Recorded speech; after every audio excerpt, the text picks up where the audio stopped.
உங்க கணவருக்கு உடல்நிலை சரியில்லையா?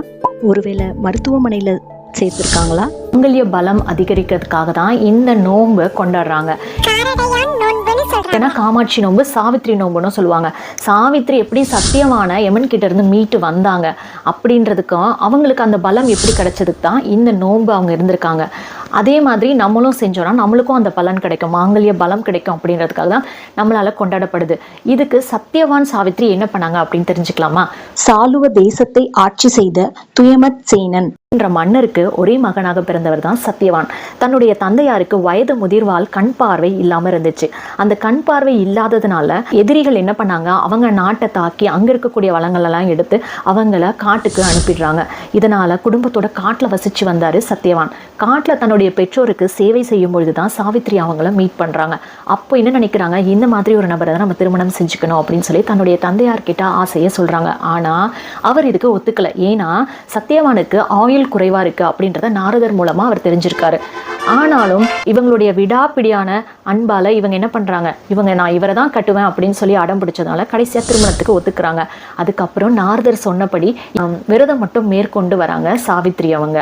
இதே மாதிரி ஓராண்டு காலத்துக்கு அப்புறம் அவங்க சாவித்திரியோட மடியில சத்தியவான் படுத்துட்டு இருக்கும்போது யமன் வந்து என்ன பண்றான்னா அந்த உயிரை பிரிச்சு எடுத்துட்டு போறான்.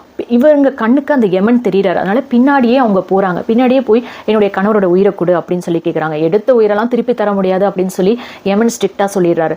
அதுக்கப்புறம் என்ன பண்றது, அப்போ உனக்கு வேற ஏதாவது வரம் வேணும்னா கேளு, நான் தரேன் அப்படின்னு சொல்லி யமதர்மனை கேட்கிறாராம். அப்ப இவங்க சொன்னாங்களா, என்னுடைய 100 குழந்தைங்களை நான் மடியில வச்சு கொஞ்சிறத தூரத்துல இருந்து என்னுடைய மாமனார் பார்த்து ரசிக்க வேண்டும் அப்படின்னு சொல்லி கேட்கிறாங்க.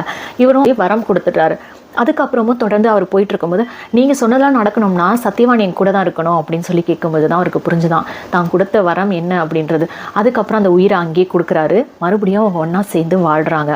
அவளுடைய மாமனாருக்கும் கண் பார்வை திரும்பவும் வருது. திரும்பவும் ராஜ்யத்தை பெறாங்க. ரொம்ப சிறப்பான வாழ்க்கையை வாழ்கிறாங்க. இப்படி தனக்கு மட்டும் இல்லாமல் தன் கூட இருக்கக்கூடிய மாமனாருக்காகவும் சேர்த்து வேண்டிட்டாங்க. பார்த்தீங்களா சாவித்திரி, சத்தியவான் சாவித்திரி. அதுக்காக தான் நம்ம இன்றளவும் மறக்காமல் பேசிகிட்டு இருக்கோம். அவங்க ஒரு நோன்பு இருந்தாங்கன்னு சொன்னல, அந்த நோன்பு தான் காரடை நோன்பு. அதாவது இந்த நோன்பு எப்படி இருக்கணும் அப்படின்னு நீங்க தெரிஞ்சுக்கணும். கமெண்ட்ல எஸ்ன்னு கொடுங்க.